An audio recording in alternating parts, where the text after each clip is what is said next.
Profesora de Teoría e Historia y miembro del Laboratorio Editorial LEA, en la Facultad de Arquitectura de la UNAM, donde fungió como editor en jefe de la revista Bitácora Arquitectura de 2013 a 2020.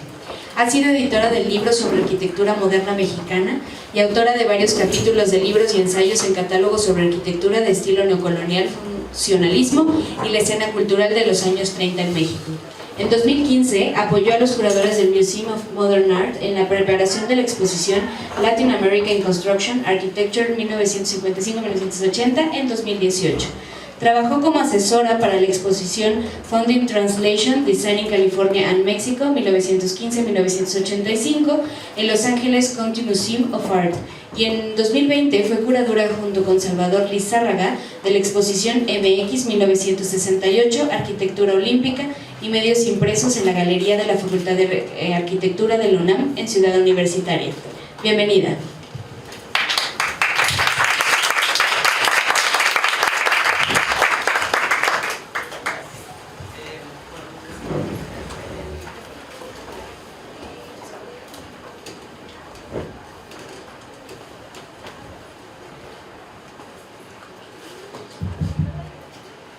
Bueno, pues después de esta introducción que tuvimos por parte de Juan José y Dolores, bueno, por ver su título yo dije, bueno, no voy a hablar de vivienda, ese es el tema de ellos.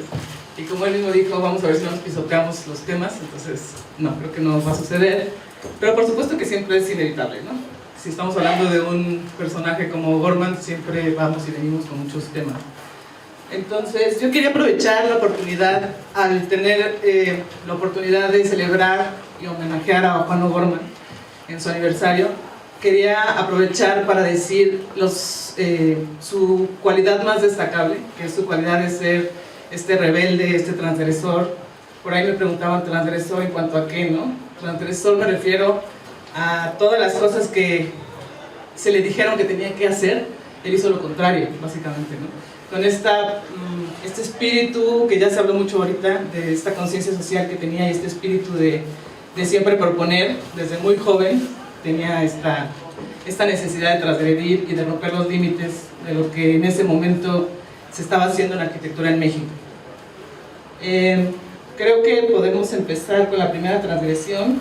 Perdón que estoy aquí con computadora, teléfono, entonces... La primera transgresión para mí, todo coincide además, me voy a quedar solamente en marzo de 1932. Entonces, un año que es suficiente para conocer a O'Gorman y su carácter rebelde, su carácter propositivo.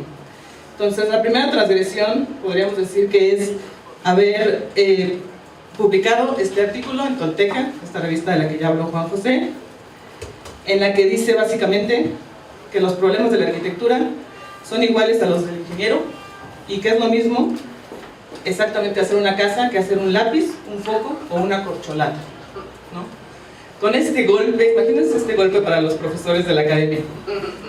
Entonces, decía, lo primero que tenemos que hacer es hacer un producto lo más económico y lo más perfecto, y con eso ayudar a la mayor cantidad de personas. Y esa es una casa. No vamos a buscar la estética, ¿no? Aquí me llama mucha atención hace rato que se hizo la revelación del billete de la lotería, que por cierto compren su billete de la lotería de Juan O'Gorman, que hablaba la coordinadora, la secretaria de la lotería, hablaba de la belleza de los edificios. Creo que O'Gorman estaría muy contento ahorita de escuchar que se está alabando la belleza de los edificios, porque en ese momento él decía, no hay que considerar la estética. Yo creo que es el carácter más transgresor de Juan O'Gorman. Pararse con sus 27 años, en marzo de 1932, y decir, la arquitectura no debe de buscar la estética y no debe buscar la belleza, ¿no?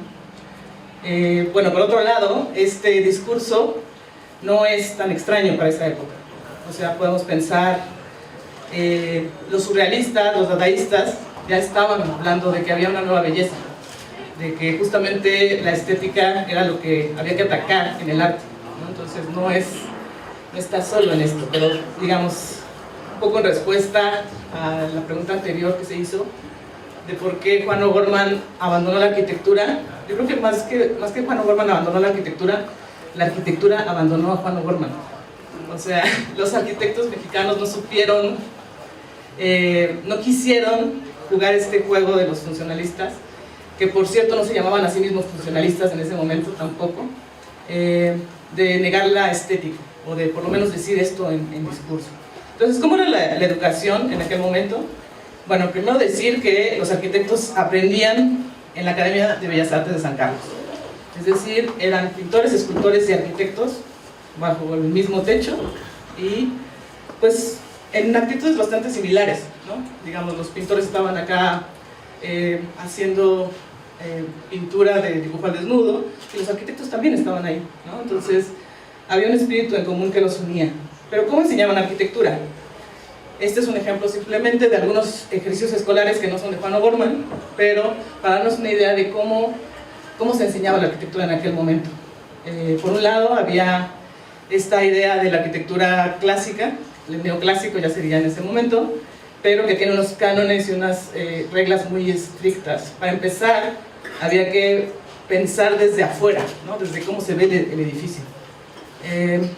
Y también estaba, por otro lado, el eclecticismo, o sea, la estación de tren de la derecha está en un estilo neogótico. Es que estoy en mi computadora, les digo que... Bueno, esta es la academia y estos son los ejercicios escolares. Hasta ahorita nos dimos cuenta porque dije de la derecha, ¿no?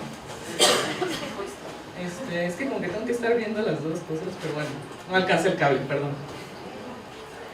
Entonces creo que es importante partir de esa base, ¿no? ¿Qué es lo que había arquitectónicamente para entender por qué O'Gorman de repente cambia completamente? Entonces, muchos autores y el mismo O'Gorman habla de este momento clave de la primera convención de arquitectos mexicanos que se hace en la Academia de San Carlos. Claro, los arquitectos lo que buscaban era pues quedar bien con el gobierno, que les dieran muchos encargos, pero aquí en realidad O'Gorman aprovecha para empezar a meter sus ruidos, ¿no?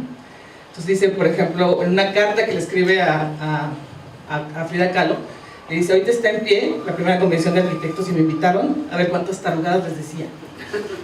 Carlos Lazo está detrás de un librero. Carlos Lazo era el arquitecto viejito, ¿no? El más estricto. Yo les dije que los estilos era el mal principal en copiarlos como reproducción de hijos góticos coloniales, etc. Para mí eran únicamente una forma de clasificación. Por ejemplo, se podría decir vaca animal de estilo mamífero.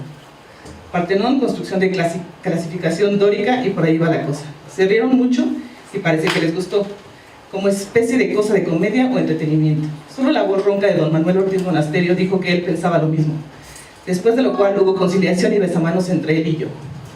Manuel Ortiz Monasterio es el que estaba haciendo el edificio de la Nacional, que nos mostró Juan José, que es esta cosa de concreto frente a Bellas Artes, ¿no?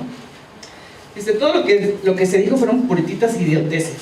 Entre otros, Villagrán, que empezó con un discurso diciendo que los corazones tiernos de los niños, y que las flores de los campos silvestres, y que el pedestal de nuestra cultura consistía en el amor paternal, perdón, es que...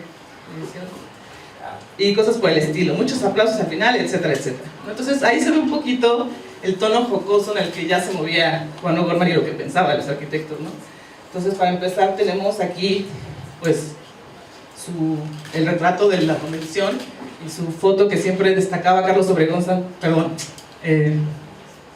González Lobo. Carlos González Lobo siempre destacaba como Juan O'Gorman era el inmenso que estaba viendo hacia el cielo, ¿no? Acá para destacarse. También por ahí hay unas reseñas que hablaban de cómo eran bien rebeldes, ¿no? Él y Juan Legarreta se portaban muy mal, tiraban piedra, rompían vidrio, los vecinos se quejaban. A Juan Legarreta, su compañero funcionalista, de hecho lo expulsaron de la escuela por una de estas y hubo que hacer muchas negociaciones para que lo recibieran de vuelta. Y Juan O'Gorman era el loco, decían ellos, ¿no? Juan O'Gorman es el loco que se tiraba en la azotea y en el último momento se agarraba del asta para no matarse, ¿no? Entonces, pues un poquito aquí para imaginarnos a este rebelde. Entonces, bueno, hay en el archivo histórico de la Facultad de Arquitectura hay montones de cartas del señor Lino Picaseño de los estudiantes de arquitectura piden más revistas extranjeras. Los estudiantes de arquitectura piden libros de Europa. Los estudiantes de arquitectura me han dicho que han surgido muchas revistas y que no las tenemos en la biblioteca, ¿no? Entonces, aquí empezamos a hablar de un tema mediático. Juan O'Gorman siempre dijo en su autobiografía y siempre que le preguntaban que él había leído el libro de Le Corbusier, ¿no? Pero es un arquitecto, perdón, francés, hacia una arquitectura. Este libro se ha mencionado muchísimo en la historia mexicana como el causante del funcionalismo de Juan O'Gorman, ¿no? Este es de ahí lo copió, o de ahí se fusiló la casa del atelier Rosenfant, que es esta casa, etcétera, ¿no? Este es el culpable, este es el libro culpable.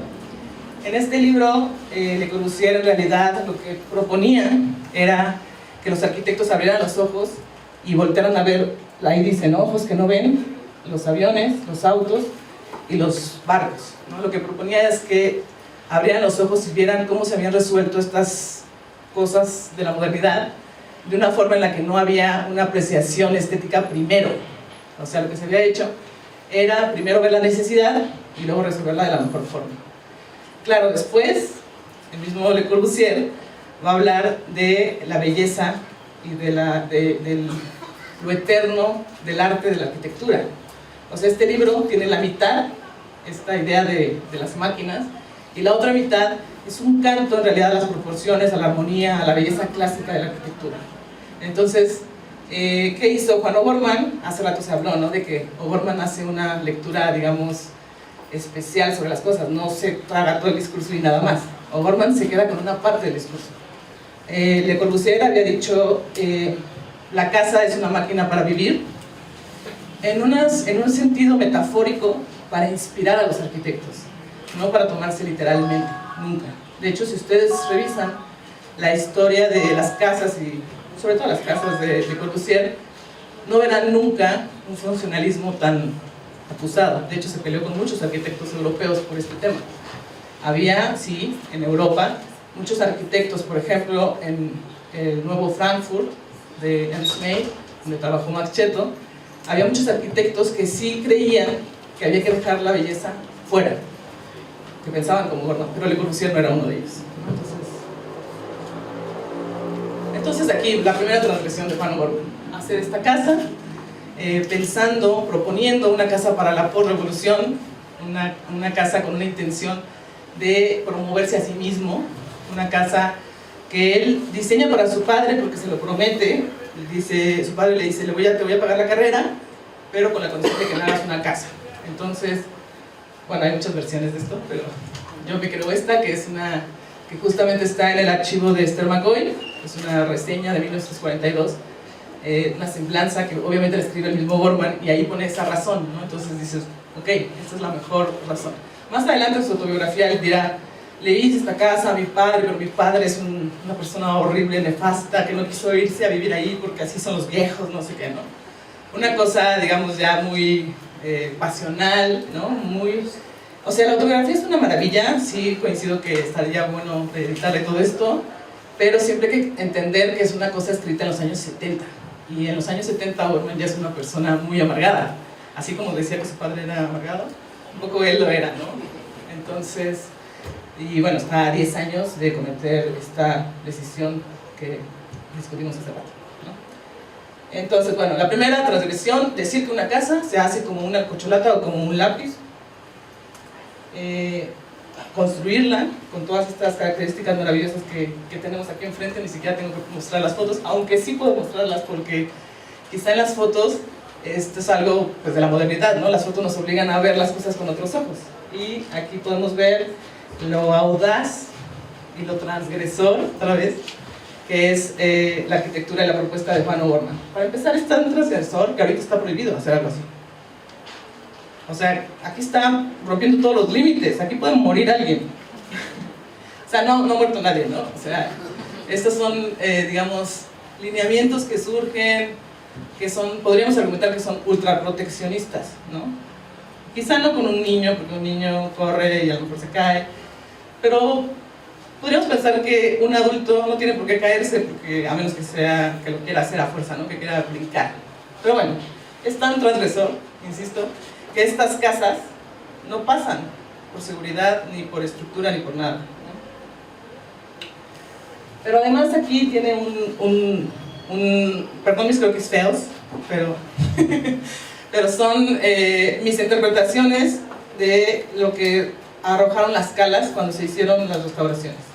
Son todos estos colores en el interior, ¿no? Aquí entramos en un tema bien interesante, que es la cantidad de colores que estaba proponiendo Juan O'Gorman desde su primera casa, ¿no? Que un poco se puede ver en sus dibujos preparatorios, que no coinciden las calas con este dibujo, pero desde aquí ya se puede ver que no solamente está pensando en esta metáfora increíble que dio Le Corbusier de pensar en una casa como una máquina para habitar, sino que también está integrando otras cuestiones, ¿no? Aquí estamos metiendo una reflexión sobre la arquitectura vernácula, ¿no? Ya se ha discutido mucho, sobre todo el gran Víctor Jiménez, que hace rato le decía a Dolores que yo soy su fan, o sea, de verdad me parece que la persona que mejor ha analizado estas casas es Víctor Jiménez en términos de historiador, pero además soy su fan porque hizo estas restauraciones. O sea, ¿quién se avienta a hacer esta casa pasar los estándares estructurales de los que estamos hablando, ¿no? Quitar todas las columnas de concreto armado normales y convertirlas en columnas súper reforzadas de acero, y después que no te des cuenta, que pienses que son de concreto, ¿no? Entonces, de verdad, desde Víctor Jiménez él habla de esto, ¿no? De cómo Juan O'Gorman, a pesar de que Víctor Jiménez hace en la restauración una recuperación cromática que es muy Bauhaus, ¿no? Color rojo, azul, blanco, él se da cuenta que también hay una cuestión de colores populares. Esto es en la primera restauración. En la segunda, que es esta, la de la casa de enfrente, aquí ya empieza a pensar más en estos colores vernáculos, ¿no? En los colores populares. Y bueno, se descubre en esta restauración la firma de Juan O'Gorman, una firma a mano sobre la construcción, que dice simplemente Juan O'Gorman 1931. Y esto, pues, estarán de acuerdo ustedes conmigo, que esto solo lo hacen los pintores, o los artistas, también lo hacen, por ejemplo, los que hacen alebrijes, ¿no? Poner su nombre y su año, aunque los de los alebrijes ponen familia, no sé qué, ¿no? Pero bueno, este tema de firmarlo, pues tiene más que ver con su rol como pintor, como muralista, que con su rol como pintor. Pero además está proponiendo una nueva forma de ver las cosas. Bueno, cabe de señalar aquí que además de pintarlo de esta forma, la forma de aplicar colores al fresco, es decir, antes de que se seque el aplanado, el enjarre, el estuco, se le aplica el pigmento. Entonces cuando se seca ya forma parte integral del acabado, ¿no? del edificio. Entonces esto es exactamente igual que lo que hacía Diego Rivera cuando hacía frescos. Entonces aquí vamos a la segunda transgresión, que es firmar las casas. Hemos hablado mucho sobre esto, ¿no? Pero bueno, después de un análisis de las fotografías, ahí se alcanzaba a ver como en el detallito que había algo ahí escrito, ¿no? Entonces se hicieron las gestiones necesarias para buscar qué era lo que había ahí y se encontraron las firmas. Pero bueno, regresando a qué significan estas firmas. Hay otro episodio de la historia que todos conocemos quizá, que es de otra pieza industrial, estandarizada, como buscaban ser estas casas, ¿no? Esta propuesta de vivienda, que también tiene una firma a mano, ¿no? Que es justamente el urinario de Marcel Duchamp.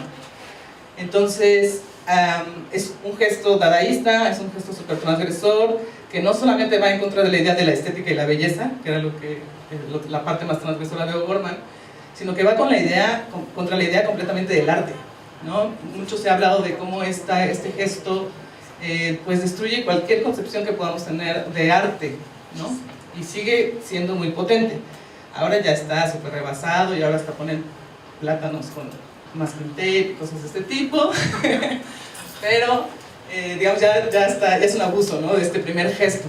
Entonces podríamos decir, pero O'Gorman conoció este asunto, tenía idea de Duchamp, porque Duchamp, ocurrió en 1917, no era tan famoso el tema, se hizo más famoso en los años 60, ¿no? Pero resulta que sí, porque en la misma fecha, bueno, primero quiero decir que lo que está proponiendo Duchamp, de ver como una obra de arte algo industrial, o un producto estandarizado, era un poco lo mismo que proponía el concurso de la Tolteca, el concurso de la fábrica Tolteca, que invitaba a los pintores y a los fotógrafos hacer dibujos, pinturas o fotografías de una planta hecha completamente desde un punto de vista funcional, técnico, industrial. No había ninguna intención de belleza. Y la idea de los pintores y de los fotógrafos era hacer de eso, inspirarse para hacer obras de arte. Entonces aquí también hay pues muchos juegos, ¿no? También está Guillermo Zárraga, que era uno de sus profesores, que le está hablando de la belleza, que la belleza tiene que ser de la vida cotidiana, que no puedes encontrar un arte que no responda a tu vida, ¿no? Y entonces todo esto se va fraguando en O'Gorman. Y bueno, decíamos que si conocía el tema de Duchamp.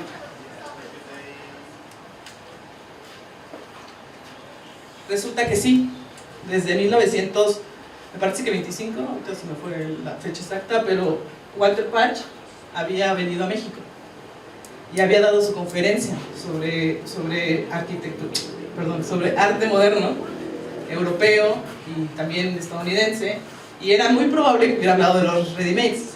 Se guardan sus notas de las conferencias y sí está escrita la palabra ready-made, ¿no? Entonces es muy probable que se hubiera discutido. Pero eso no era necesario, de hecho, porque ya México, o sea, aunque el señor Walter Patch hubiera venido de Estados Unidos a traer este tema de los ready-mades, era muy cercano Walter Patch a Duchamp, y de hecho formó parte de esta como especie de performance, ¿no? De llevar un urinario a una exposición de arte. Pero bueno, más allá de que viniera este señor a decir esto, ya en México ya existía una cultura vanguardista. Entonces teníamos, por ejemplo, a Edward Weston, que ya se había puesto a retratar excusados, ¿no? Y ya teníamos, aquí de hecho están juntos, ¿no? Esto está chistoso, que está el artículo de Walter Patch al lado de la fotografía de Edward Weston, que, bueno, por ahí en algunas reseñas dicen que debido a esta fotografía se cerró la revista Forma, porque la revista Forma era de la SEP. Y curiosamente en este número anuncian el siguiente, y después ya no sale el siguiente, entonces todo el mundo, ¡oh, fue por el excusado! ¡No, qué escándalo! La SEP lo quiso, ¿no? Digo, esto más allá de que sea cierto, pues es divertido porque habla justo de temas del escándalo, ¿no? Hace rato que preguntaron por qué O'Gorman había abandonado la arquitectura. Yo creo, además de que la arquitectura lo abandonó a él, yo creo que en realidad no abandonó la arquitectura, pero un poco hizo como su escándalo, ¿no? Su escándalo de artista. Esta es una cosa que también los vanguardistas hacían mucho, provocar un escándalo, ¿no? La onda de hacer estas casas era provocar, la onda de decir que había abandonado la arquitectura era también provocar, ¿no? En ese momento además él estaba súper aburrido, digo, respondiendo ahorita regresamos a la conferencia. Siento yo que además él estaba muy aburrido porque estaba trabajando en el gobierno y lo mandaron, en su autobiografía lo narra, lo mandaron a hacer pavimentación de calles. Entonces él viene de un frenesí así súper hiperactivo de hacer miles de cosas y de repente lo mandan a pavimentar cosas en esta onda como de modernización y como que dijo ya, basta. Entonces se tomó un respiro y aprovechó para decir que además estaba viendo que la arquitectura moderna se estaba convirtiendo en un estilo, que era lo que él no quería, ¿no? Entonces, en un negocio, en un estilo internacional, que es justo lo que, si se acuerdan de la vaca mamífero de 4 patas, desde el principio, pues todo el movimiento moderno lo que hacía era buscar una arquitectura que no tuviera un estilo, ¿no? El otro día platicábamos también que esto de la arquitectura moderna no es un estilo, no, eso de llamarle estilo internacional es un error. El estilo internacional es un intento de los gringos en el MoMA de acallar todas estas voces como la de Juan O'Gorman, que lo que buscaban era ayudar a mucha gente y quitarse los angelitos de la cabeza, digamos, a callarlas y decirles, no, es un estilo y lo vamos a meter en un museo, ¿no? ¿Qué más claro te puede quedar que la arquitectura sigue siendo un arte que la metas en un museo? Eso estamos hablando otra vez de marzo de 1932, o sea, no crean que me estoy yendo tan lejos. Entonces, la firma, ¿por qué Juan O'Gorman firmaría si lo que él quiere hacer son casas que ayuden a la gente, que sean estandarizadas? ¿Por qué firma? ¿No? ¿Por qué la quiere convertir? ¿Qué es lo que quiere decirnos con esta firma? ¿No? Esta es una cosa interrogante que siempre va a quedar, y eso es otra, ¿no? Siempre va a haber interrogante y siempre va a ser contradictorio. Esa es una característica del arte de vanguardia, siempre va a estar desintegrado. no vamos a poderlo explicar como perfectamente de pie a pa con reglas y señales, ¿no? Siempre nos va a estar... Yo creo que era familiar. O sea, mi bisabuela todas sus cajas que pintaba de madera de señora de era las firmaba. O sea, yo creo que había una cosa como... mira. Cecil, todo lo que tocaba en el... así, lo Claro, firmaba. venía de una tradición de pintores, por Yo creo que empezar, había ¿no? una cosa ahí como medio... Ajá, como de decir que este objeto al final...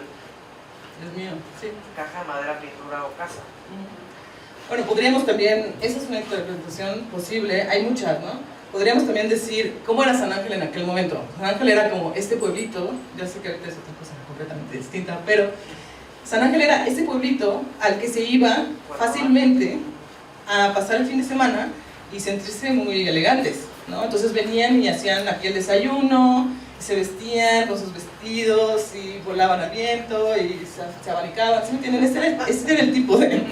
Y había muchos extranjeros porque, pues, como en Cuernavaca, ¿no? Todo el mundo quiere vivir en el pueblito bonito, cercano a la ciudad, lejos del bullicio. Pero también por eso la hacienda San Ángel se convierte en este lugar que recibe a estas personas, pero también se convierte en el lugar donde los políticos vienen a hablar de temas importantes. Todavía sigue siendo. Entonces, si ustedes se fijan ahorita al salir, van a ver la entrada del San Angelín, ¿no? Entonces, esta casa está aquí por una razón. Yo sé que aquí vivía la familia, ¿no? Y que era muy fácil porque los terrenos eran... bueno, era muy fácil para ellos enterarse qué terrenos se vendían y cómo comprarlos, y además después administrar estas casas que se rentaban era muy fácil para la familia. Pero también era muy fácil poner aquí en este lugar preciso la casa del pintor más polémico, ¿no? Y el que quería, además también le gustaba el escándalo, ¿no? Entonces, el más protagonista, el más polémico, quería estar enfrente de donde salían todo el tiempo los políticos, y por eso hay tantas cartas, bueno, no tantas, pero hay un par de cartas de Juan O'Gorman diciendo: el otro día vinieron al San Angelín, tal y tal, vieron las casas, siempre le agregaba un señor arquitecto, ¿no? Porque para él, pues, el malo era el arquitecto, ¿no? Para Diego Rivera, pues los políticos. Entonces decía, vinieron tal y tal, y el señor arquitecto Carlos Obregón Santecilla, y dijeron: esos mamarrachos de San Ángel, ojalá se caigan, ya nos echaron a perder aquí el paisaje tan bonito, ¿no? El claro de luna, el paisaje idílico de San Ángel, nos lo echaron a perder. Ojalá sí caigan, porque justo había temblado, según O'Gorman. Yo estaba revisando, no sé si encuentro ese temblor en la historia, pero a lo mejor lo metió con su onda mitómana, que decíamos, metió ahí un temblor, pero decía: tembló, no te preocupes, Frida, no se cayeron las casas, pero sí pasamos, y los arquitectos y dijeron que ojalá se caigan, ¿no? Entonces, pues sí, la cosa era provocar. Pues en esta onda de provocar, poner una firma es como la provocación de Duchamp. Poner una firma en una cosa industrial te obliga a cuestionar todo el hecho de una firma sobre una cosa, porque una firma va a autentificar algo, ¿no? Pero también estaba jugando con la casa como si fuera un espectáculo a la vía pública, ¿no? Y eso es súper interesante, porque estas casas siempre fueron un espectáculo hacia la vía pública. Por eso tenían, por eso y por muchas otras cuestiones conceptuales, filosóficas súper interesantes, tenían su barda de cactus, ¿no? Y en estas bardas de cactus, lo que recordaba Breton cuando vivió aquí, el padre del surrealismo, era que los fotógrafos estaban atrás de los cactus tratando de pescar a Frida, a Diego, haciendo...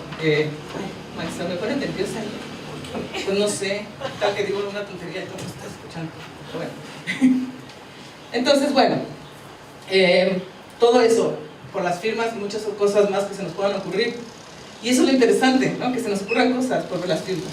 ¿Por qué las borró después? Eso ya es otro tema, no sabemos por qué las borraron después. Aquí Carranza piensa que a lo mejor Rivera pensó que era contraproducente para el mensaje y que Rivera le dijo: no, no, quítalo. No sé, son esas cosas que siempre vamos a tener unas discusiones interesantes al respecto. ¿Cuál otra parte? También Carranza descubrió otras grafías extrañas en las ventanas, que también nos va a hablar seguramente el sábado de eso, ¿no? Entonces... ya lo hablaste. Pues tú dijiste, yo no quería delatarlo, pero bueno. Entonces, bueno, hicimos esta recuperación, aquí hay varias fotos, pero para que sientan la emoción del momento de subirse a un andamio y tomar las fotografías y ver que ahí está el letrero. Efectivamente hay una firma y la firma dice: Casa de Diego Rivera, Juan O'Gorman proyectó y construyó, A. Alvarado, maestro de obras, 1932, ¿no? Entonces, otra vez, es una firma, pero no es como la firma de enfrente, es una firma que le da el crédito al maestro de obras. Y esto es súper bonito, porque nadie le da crédito al maestro de obras, ¿no? Entonces aquí ya hay una vuelta de tuerca. Pero además, pues el detalle, la firma está sobre rosa, sobre un salmoncito, no es un blanco, ¿no? Entonces, cuando se hizo la restauración de las casas, les decía yo que Víctor Jiménez restauró las casas en una onda muy Bauhaus, o muy de Stigl, o muy neoplasticista, se llama este rollo holandés, que usaban los colores primarios, y el blanco, y el negro, y el gris, ¿no? Esta era su paleta. Pero no lo hizo de una forma, podríamos decir, como descuidada o irresponsable, simplemente a la hora de quitar el aplanado, como les dije que es integral, esos son los colores que encontró, y entonces así lo restauró. Entonces es muy probable que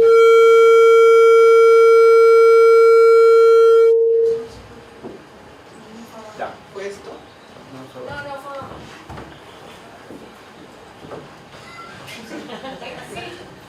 Fue como bueno. Ok. Bueno, entonces, a ver, me voy a apurar. Pues Diego. Entonces es muy probable que esto sea una cosa experimental, porque el aplanado entonces era blanco, no era rosa. Entonces el rosa estaba encima del blanco. O sea que hay mayor que estarle rascando, ¿no? Y además las cancelerías son de naranja minio. Esto coincide exactamente con todas las reseñas de la época. Cuando venían aquí los reporteros y decían las casas son de tal color, dijeron la casa es rosa con rojo con azul y la cancelería es naranja, bueno, vermilion brillante, ¿no? Bright vermilion. Bright vermilion es naranja, rojo naranja brillante. Y coincide con lo que se ve atrás. Claro, me dirán, es que es el primer, ¿no? Bueno, los que son arquitectos o los que entienden de estos temas. Es el primer, de ese color es el primer. Sí, por eso lo escogió O'Gorman, porque era el color del anticorrosivo, que era un color más naranja brillante que el que tenemos ahora como anticorrosivo, que es el que tenemos en las ventanas actualmente. Entonces era más fuerte, digamos, el contraste. Entonces era la casa que se percibía así, que por cierto, por ahí dicen que tiene que no hay una gran innovación espacial en la casa.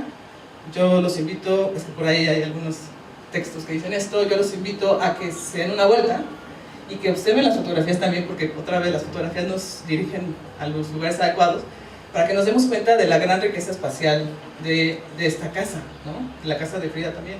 Y bueno, además ahí hay unos bonitos cortes que están ahí expuestos que nos pueden explicar esta riqueza espacial. Pero bueno, aquí lo que quería yo resaltar es que a través de la ventana en la esquina, por la cual Diego Rivera vigila el San Angelín, desde afuera se ve el cielo, ¿no? Entonces hay una transparencia increíble. Pero bueno, esta casa que se percibe así a blanco y negro, en realidad era así, o algo similar a esto. Estaba diciendo que a lo mejor las cancelerías son más naranjas que lo que se ve aquí, pero son igual de brillantes, ¿no? Por las descripciones. ¿Y qué implica pensarla así? Esta combinación es mucho más parecida a las que se usan en las artesanías mexicanas.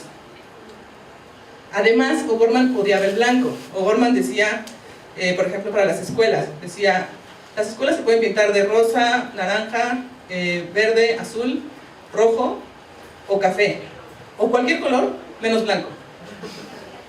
O sea, y decía, cualquier pregunta con el Departamento de Psicopedagogía e Higiene de la Secretaría de Educación Pública. ¿Por qué? Porque decía que lastimaban los ojos de los niños, ¿no? Entonces, pues pensamos que además esa es otra razón por la cual no era de ese color. Entonces las casas se veían así.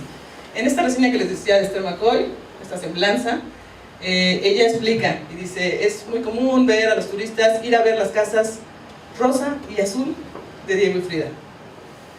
Y muchas reseñas, rosa y azul. Es común en todas las, ustedes si son fans de Frida Kahlo, en todas las cosas biográficas de Frida Kahlo siempre dicen rosa y azul. Además es divertido porque el rosa es el del hombre y el azul es el de la mujer, ¿no?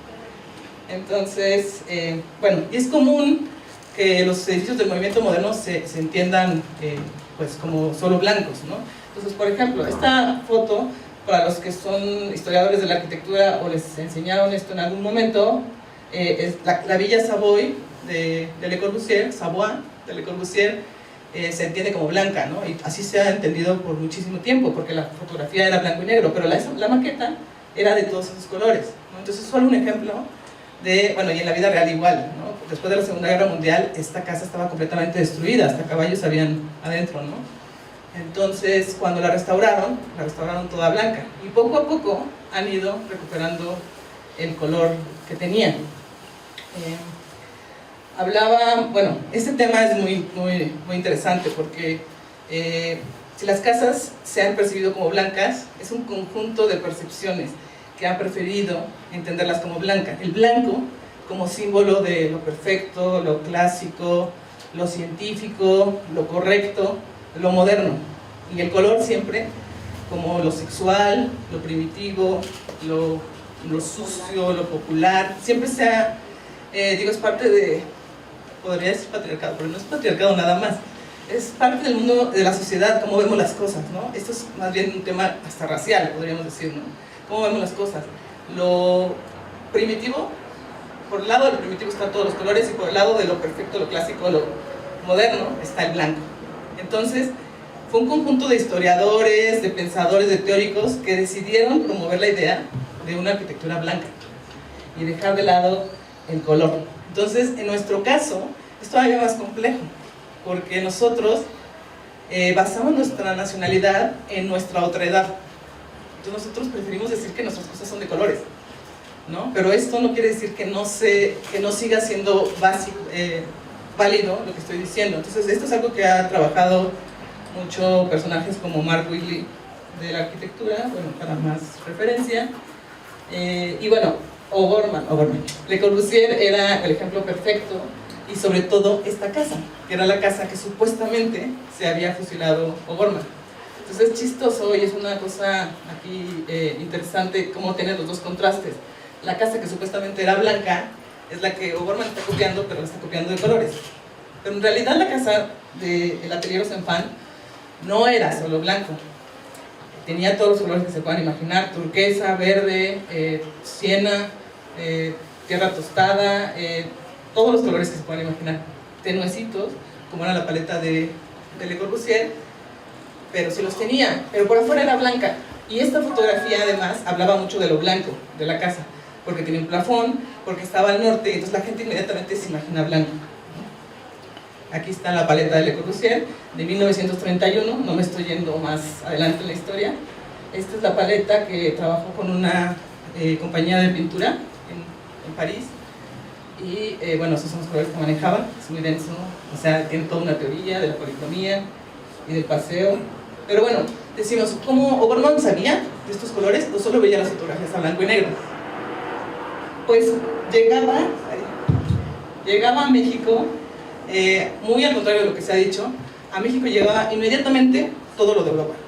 Inmediatamente, les digo, tardaba un mes lo que tardaba el viaje en barco, porque todos los arquitectos estaban suscritos, así literal, todo lo que salga de Le Corbusier me lo traes, ¿no? Entonces todos se iban ahí al edificio de la Nacional de Manuel Ortiz Monasterio, de concreto, enfrente de Bellas Artes, a la librería de Alberto Mirachi, y le decían todo lo que salga de Le Corbusier.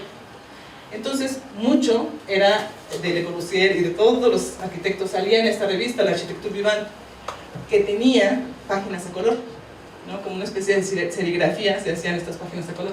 Entonces, sí estaba al tanto, o es probable que estuviera al tanto de los colores. Bueno, la fotografía famosa, ¿cómo ven el tiempo? La fotografía famosa de Nicolas Murray, además, demuestra que sí era rosa la casa. Se ve atenuado el color, sí, pero bueno, eso se puede deber a dos cosas. Una, la pintura era a la cal, y aquí en el museo sabrán que la pintura a la cal se deslava. Así estaban pensados los colores, porque así eran los colores vernáculos. O sea, no había Vinimex, no existía la Vinimex. Entonces, pues ya se estaba pensando en que se iban a deslavar los colores. Y la otra es que la técnica de la fotografía, que sí es a color originalmente, no es una fotografía blanco y negro que fue coloreada, está hecha con una técnica que es al carbón, con 3 fases, y eso también podría haber variado un poco los colores, ¿no?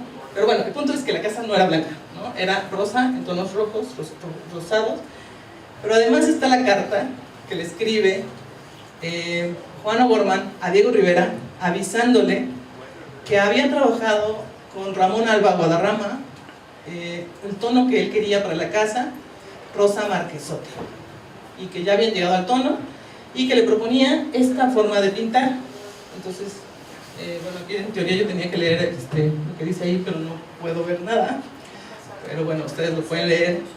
Señala perfectamente la fachada rosa, este cilindro color rosa, señala las partes metálicas y le pone esto va color minio, y arriba, en la parte del diente de sierra, pone aquí, en la parte del impermeabilizante, una franja de 10 centímetros color negro sobre la fachada. ¿Sí, más o menos? ¿Sí?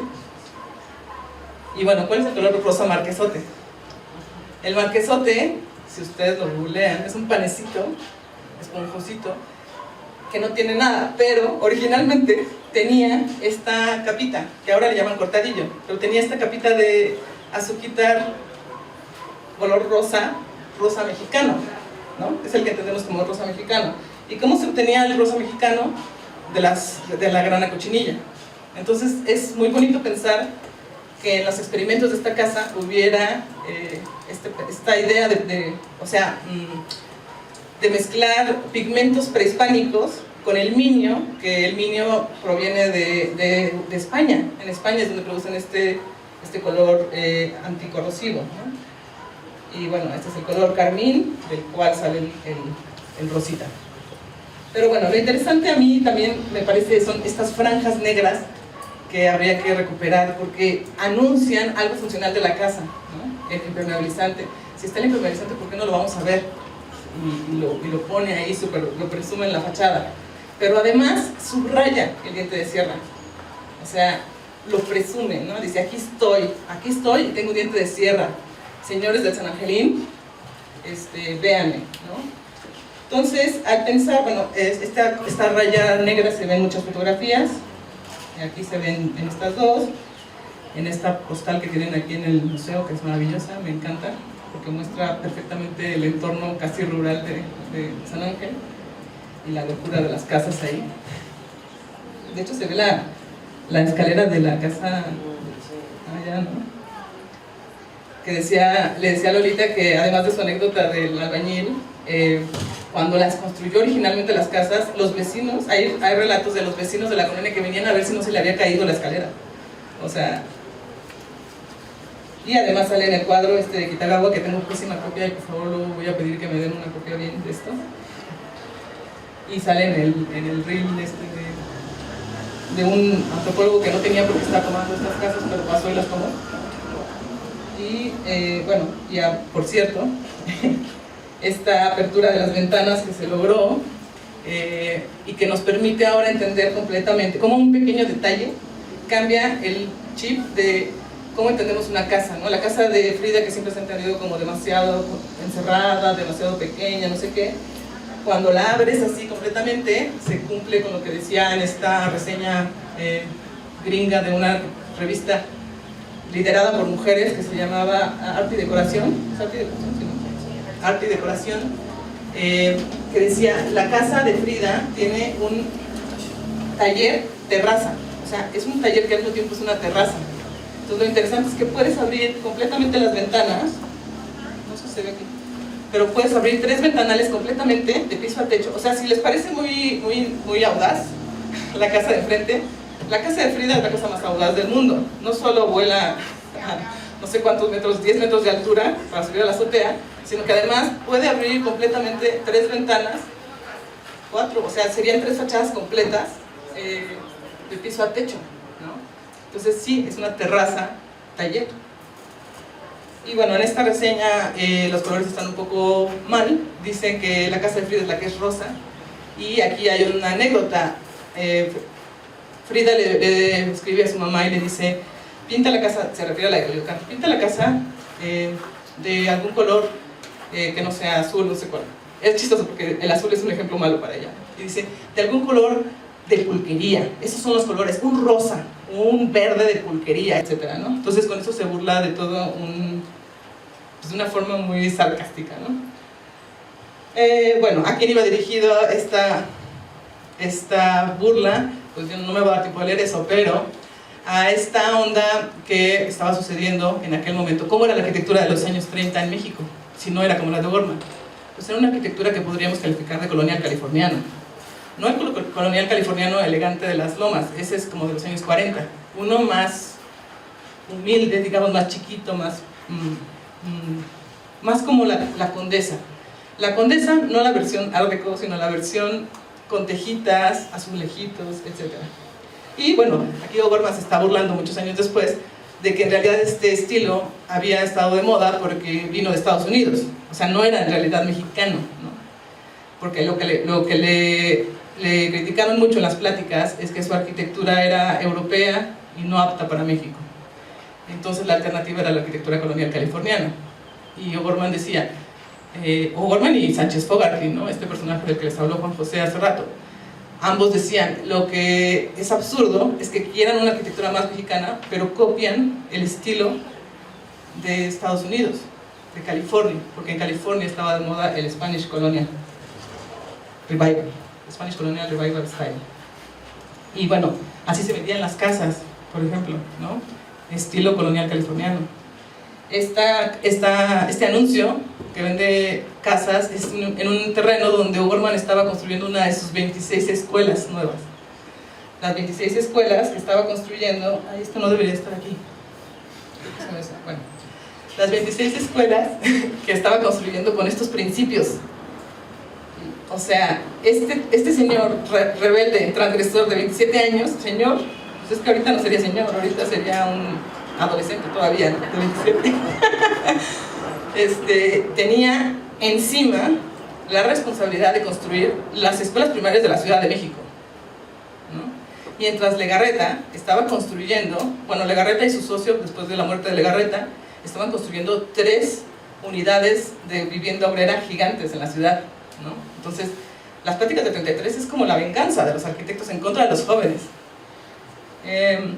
Y bueno, las escuelas, curiosamente, también en una carta que le escribe a Frida, una de estas en las que está hablando de San Ángel, de los señores arquitectos y de cómo quieren que los mamarrachos de San Ángel, los horrores de San Ángel le llamaban, se caigan, le cuenta, te cuento que estoy haciendo 26 escuelas grandes y como 15 escuelas grandes y 11 chicas, algo así le dice. Las estoy haciendo todas de concreto y ni se imaginan los señores arquitectos de los colores que las pienso pintar, ¿no? Entonces es parte de la transgresión. Bueno, aquí está destacando el color de las cancelerías en la publicación oficial de las escuelas, y parte de la transgresión, estos son ejercicios también de colorización de cómo se verían, era el color. O sea, dentro de la concepción clásica de la arquitectura, los edificios no eran de colores. Los edificios eran grises o tenían el color de la piedra y del material de construcción, pero no eran de colores. Que los hiciera de colores era porque estaba recurriendo a la arquitectura vernácula. Es el nuevo vernáculo, ¿no? Digamos.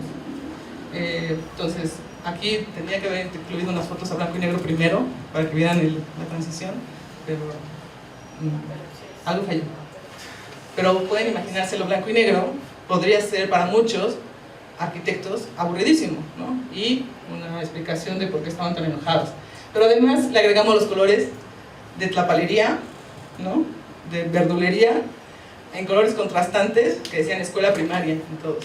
Entonces, aquí una arquitectura técnica, etcétera. O'Gorman mismo lo decía, ok, yo no voy a dejar que la belleza me guíe en nada, pero donde sí le puedo dar vuelo a la hilacha, no decía vuelo a la hilacha, pero me lo imagino que podría usar este tipo de palabras sin problema, donde le puedo dar vuelo a la hilacha es con los colores, porque los colores cuestan lo mismo, ¿no? Entonces aquí es como, era su, digamos, su escape en términos de estética.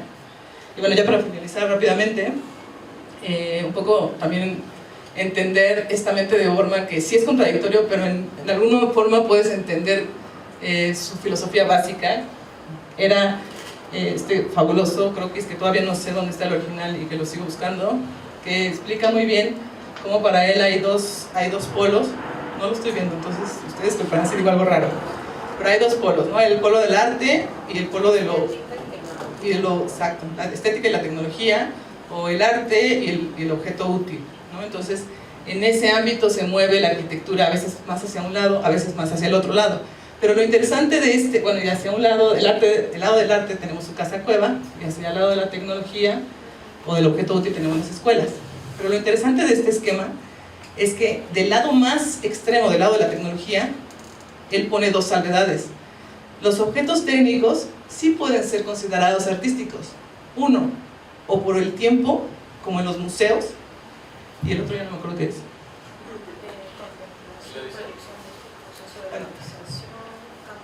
O le puedes encontrar como la forma de verlo estético, ¿no? O sea, como la fotografía. Como esta fotografía, por ejemplo, que tenemos ahí, maravillosa, que yo creo que es de Jiménez, uno de los mejores, para mí el mejor, pero bueno, uno de los mejores arquitectos de vanguardia de ese momento, que está retratando un objeto pues técnico, pero es una obra de arte. O la fotografía de Weston, del excusado de su casa, ¿no? Y que se morían de la risa sus amigos, de que decía que tenía años ahí retratando el excusado, ¿no? Sí, pero se convierte en una obra de arte. Entonces, él estaba consciente de esta situación, ¿no? Aunque yo haga un objeto puramente desde el lado de resolver las necesidades básicas, no espirituales, se puede convertir en arte. Entonces, por eso decía que estaría muy feliz de escuchar a la secretaria de la Lotería Nacional, no sé cuál sea el cargo máximo, pero el cargo máximo de la Lotería Nacional que estuvo aquí. Directora, gracias. La directora de la Lotería Nacional diciendo que la belleza de estas construcciones, ¿no? Y bueno, ya está.